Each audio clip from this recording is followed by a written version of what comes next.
Hi all, so we are closing off the review packet here, focusing on the very last unit, which was compiled of the three topics, which were molecules, intermolecular forces, and solubility in solutions. Those were the topics in Unit 3. For this first statement, atoms combine to make molecules. Remember that all of the atoms in the universe are on the periodic table. Those are all the types of atoms, and they combine to make molecules, as you saw on your one-pager and when we built molecules in class.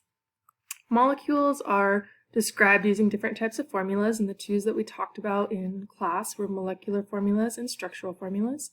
If you look here, this is a molecular formula. It's kind of a recipe for the molecule. Hey, you need 10 carbon atoms, you need 10 hydrogen atoms, you need 2 nitrogen atoms, and you need an oxygen. If you put those together in a particular pattern, you're going to get serotonin. So this is the molecular formula, and serotonin's structural formula looks like this. You can see we've got carbons connected in a ring structure in the middle. Those carbons all have, most all of them have hydrogens, or these red, are the nitrogens in this particular model, and oxygen here off to the side. So all these drawings are actually similar ways of drawing the exact same thing. They're not all exactly the same. I know some of them have slight differences, like here you can see the bonds, whereas here it's just written NH2. And so the drawing's assuming that you kind of know a little bit more about how they go together. But as a whole, when we just look at a molecular formula like this and compare it to a structural formula, which is more specific, well, structural formula, because it shows how they're connected, right? Not just, hey, you have this many of each type, but how are they actually connected to make the molecule? Many things in our world have carbon and hydrogen and nitrogen and oxygen in them, and so kind of knowing how they are oriented is very important. All right, molar mass and percent composition. Well, you all know how to calculate molar mass, hopefully from the previous bit for doing dimensional analysis with the mole. But remember molar mass, we are taking the mass of carbon, which is 12, and I'm going to be rounding to the ones place here, just to make it kind of easier. And that's 12 grams per mole. Hydrogen has a mass of about 1 gram per mole. Nitrogen has a mass of about 14 grams per mole. And oxygen has a mass of 16 grams per mole. So we've got the mass, the atomic masses, and we are going to multiply them. If you're wondering why I'm doing it like this is part of the reason for the late video, is that there were some technological issues, so I'm sorry I'm having to do it a little awkwardly here on the computer screen. But we can see, okay, we've got all the masses. To find the molar mass, we multiply by how many of each atom there is. There are 10 carbons, there are 10 hydrogens, there are 2 nitrogens, there is 1 oxygen. I'm going to go ahead and write these here as well, and then we'll fill in the total mass in the molecule of carbon. So 10 times 12, well, that's 120. 10 times 1, that's going to be 10. 2 times 14, 28. And 1 times 16, 16. When we add these numbers up, right, the mass of the carbon plus the mass of the hydrogens plus the mass of the nitrogen plus the mass of the oxygen, we're going to get the total mass. So this is 130, this is 158, that's going to be 174 grams per mole for the mass of serotonin. So that is, again, our molar mass. Great. When it comes to percent composition, it is really nice if on your scratch paper you've written down these totals as you went along adding them up to get that total mass. Because what we're going to do, like anytime we take a percentage, for number 3, here we're getting a percentage. Well, we take the thing we're interested in and divide by the total possible. Right? So in this case it'd be 31 divided by 35. That's going to give us the overall ratio of points. When we do 31 divided by 35, we get 0.88. And when we multiply that by 100, we're going to get 88.6%. So times 100, not 1,000, ends up being 88.6%. So just kind of reminding you that when you do a percentage, that's what we're doing, right? Take the thing we're interested, divide by the total, multiply by 100, you got your percentage.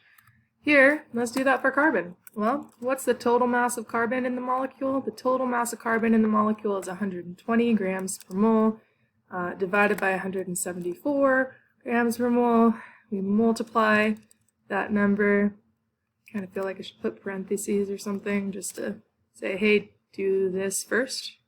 So 120 divided by 174 times 100 is going to give us our percentage. So 120 divided by 174 times 100, 68.9.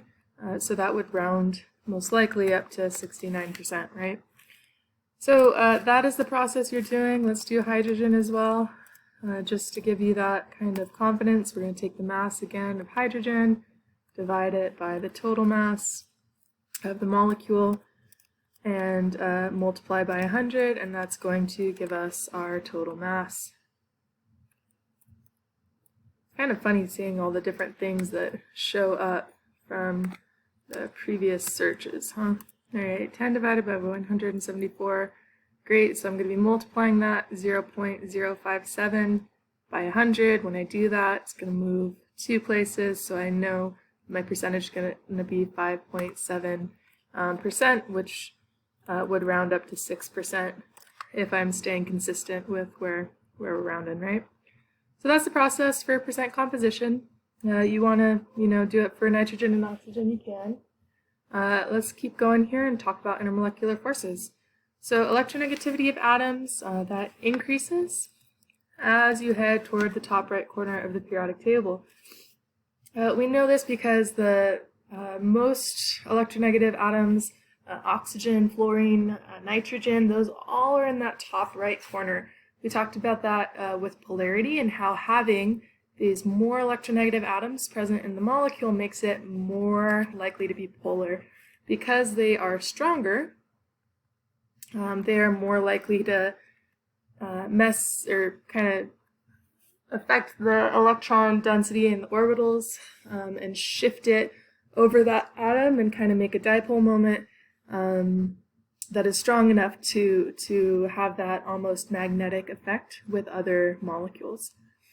The 3 intermolecular forces going from weakest to strongest. The weakest are the dispersion forces. Those are where nonpolar molecules being acted on temporarily by a polar molecule.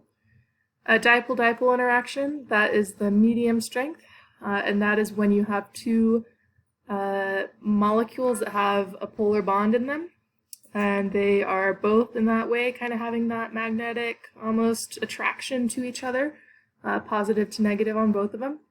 And then hydrogen bonding is the strongest, and that is a specific type of dipole-dipole interaction that comes from the fact of when you take hydrogen and you match it with nitrogen, oxygen, or fluorine, there's a very, very large disparity in size and also in electronegativity, enough to create this very strong polarity and very strong intermolecular attraction. Last question, how does the hydrogen bonding that occurs in water allow for the trick at the beginning of the semester and at the end? How does it affect specific heat and the boiling point of water? Excuse me. So what we are looking at here, if you have a strong intermolecular force, a strong intermolecular attraction, they're going to be hard to move them apart. It's going to be hard to move those molecules away from each other. And we talked about how, the size of a molecule matters as well. If they're very long chains, they may tangle and kind of contribute to some of the physical properties as well. But this intermolecular attraction explains a lot of the really fascinating behavior of water. Because water is a very small molecule, it should be relatively easy to heat up and boil at quite a low temperature, but it doesn't. And it doesn't because that attraction between the molecules, is making it hard to make them move apart and to increase the kinetic energy within the pot of water to make it boil. And so hydrogen bonding pulls the molecules together. That makes it harder for us to change the temperature of the water and to make it boil. Great. That For the dollar bill, having water with the alcohol protected the water bill, and then the water on your hands protected your hands similarly. Finishing off here, solutions are made up of solutes. That's that particle that's less dominant in a solution and are dissolved in solvents.